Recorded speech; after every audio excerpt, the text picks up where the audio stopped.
from everywhere. Okay. All righty. Hello, everyone, and welcome to another Let's Talk PPCM Chat. We have our heart sister, Miss Cassandra, on the line today, who will be sharing her story on PPCM. Miss Cassandra, let us know what happened. Well, I didn't really feel much until about 25 weeks, I want to say, about 25 or 6 weeks. I started feeling palpitations a lot and my heart racing and just short of breath, dizziness, a lot of dizziness my whole pregnancy. I noticed that. But that's kind of normal symptoms, so it gets brushed off. But just I noticed the shortness of breath just kept coming and getting heavier. And I noticed a lot more, you know, rush of the, heartbeat, like the palpitations when trying to do anything around the house. So we got about 30 weeks and I started, complaining. I noticed my heart rate at doctor's office visits were high all the time. So from 30 weeks to 38 weeks, my resting heart rate was about between 100 and 125, which in a sense, sometimes they say is normal, but for me, it wasn't because this is my second child. First child, I had no complications. So for this pregnancy, it was kind of like questionable for me, but my doctor assured me it was fine, so I let it go. So about 38 weeks, it was really, really hard for me to get comfortable sleeping. I mean, well, probably about 36 to 38 weeks. I couldn't lay down, I couldn't breathe, and I have asthma. So I'm like, oh, this asthma, I don't know what's going on. So I kept going to the doctors. I kept complaining. They're like, Mm. here's some Symbicort, take your inhaler. Okay, nebulizer. Okay, nothing's working. My heart rate's off the chart. I'm like, all right. So eventually to the point I just cannot breathe. And with COVID, I'm like, okay, you know, the hormones. I want to make sure I'm not being a drama queen. So let me go to the doctor. All right. That's Like, how we feel sometimes as patients. Like, no, I'm just right. overreacting. Right? 'Cause, and that far along, you're like, let me just double check because I'm not trying to call an ambulance and all that stuff with the COVID stuff going on. I'm gonna make a, bad situation worse. So I go to the doctors and they're like, "Oh, honey, you got to go now to the ER." So I got to the ER and I ended up that I had pulmonary edema, which is fluid on my lungs. I mean, my lungs were completely fluid saturated. And during that, I had to get an X-ray and a CT, and they saw that my heart was huge. So I ended up having to get an echo. From the echo, during all this, by the way, I was having contractions. Um, so during the echo, um, I was 33% ejection fraction. So pretty much they told me that they had to get the baby out of me like ASAP. So, but the hospital I was at told me it was too risky for them to deliver there. So I had to get transferred to another hospital. So I had to ride 2.5 hours in the ambulance, a whole nother hospital. And it just kind of got there. Just from there, it got bad to worse. So we got to the other hospital. They kind of just basically told me, basically they told me I couldn't push my baby out. They tried, to induce labor. So they did, the stuff that they do, like I had the ball, Pitocin, all that stuff, but they didn't want me pushing at all. Was there a reason why they couldn't do the vaginal? They said that my heart was so weak and there was so much fluid around the heart. They couldn't give me Lasix because the baby's amniotic fluid, he didn't have enough fluid. So Gotcha. then they got to the point where they broke my the sac and they were trying to just induce it just to get the baby out to keep him and me safe because at a point he was in danger too. So then it just got really bad, and they said that they don't think that I was going to make it through a C-section. They didn't think I was going to make it through labor at all. Wow. There was a few times where my heart, I had a rapid response. I had two of them when I was having my contractions because I couldn't have the epidural. The epidural made me sick and pass out. So it was too much on my heart. Oh my It goodness. was just, it was a mess. So from there, they're telling my husband to prepare, like in front of me, prepare yourself to go home alone. Oh no. That is horrible. But we're good. So Yeah. we got through the C-section, and the story never really kind of ends from there. So we got the C-section. I made it through. I passed out a few times, but I got through it. My husband kept waking me up. Baby, I didn't really get to see him till about 2 or 3 days after, which is still amazing. I know a lot of women have to wait more, a lot I longer. know. So we ended up home, about a week and a half later, which is really good. Mm-hmm.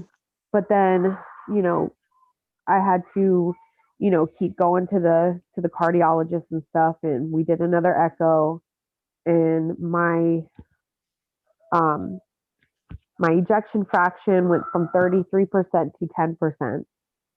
So they just kind of try to watch, and I got like, heavy medication treatment. I had to Mm-hmm. wear less life vest. I wasn't allowed to go home without that because I was having VTAC. Right. Uh, so then about August, my doctor told me that my heart is completely dilated and it's not getting better. And he heavily suggested that I get something called an LVAD planted. So I had to have open heart surgery by August. So I'm 5 months in now. I don't know what my ejection fraction is, but it is improving a little bit. But it's hard living Yeah. off of batteries. Yeah. So So you're getting the LVAD by August, you said. yeah, I got the So you still LVAD. have the vest. No vest. The vest is gone. So it's basically a pump, and it's pumping all of my blood to all of my organs for me. They said that if I didn't get this, pretty much the organs would shut down because they're not getting the oxygenated blood from the left ventricle that they should be getting because it's so dilated, it's barely squeezing. So Right. I had the open heart surgery in August. I was in the hospital about a month, I want to say. Um, so I think the hardest part was being away from my babies, but it Of was really course. hard. it Yes, of course. was really hard, but um, I had an amazing team that I still have. I still go to them, but uh, yeah, it's like a cord that comes out of your stomach, and you have the battery pack in your backpack. I know it sounds gross. um, Hey, it's when you here, so that's that's what we right. need. And I'm hoping that it's causing improvement because that's kind of our game plan right now. So I'm hoping because a lot of times with PPM, PPCM, say that wrong, Right.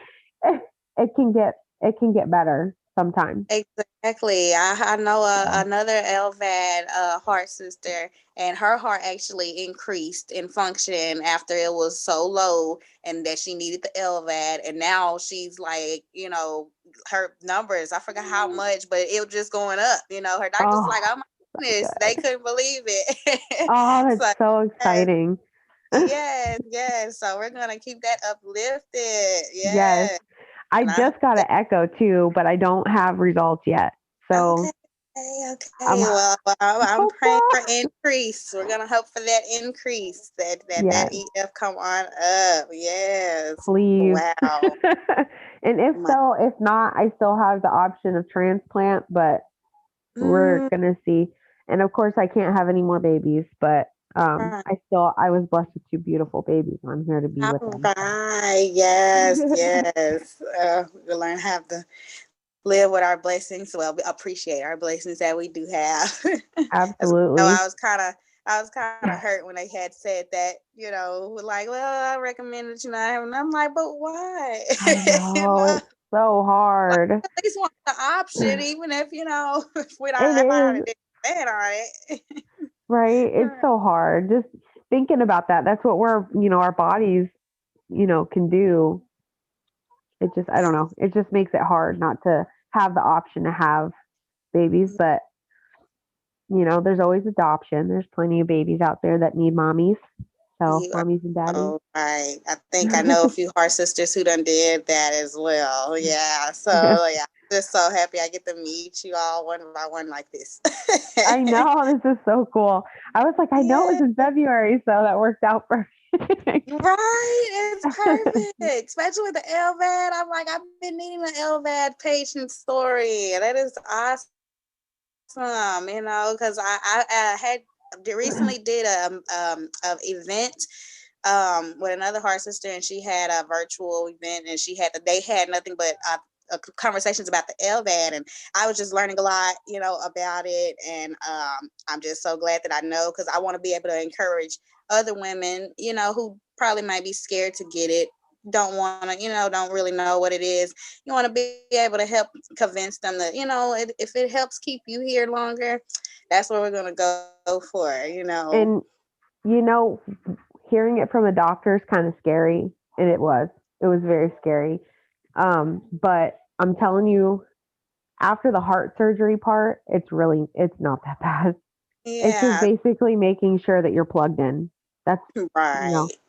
Do you feel like if you had a patient advocate or someone there to coach you through it, you feel like you kind of would have eased on into the decision, or you think it still kind of would have been hard?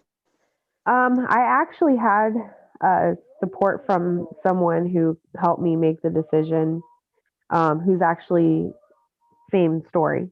Um, so she was recommended from my nurse practitioner, who is actually one of her friends, and she ended up going on to have a transplant. But she kind of gave me her story, and it inspired me that I could get through this. So, you know, Yes.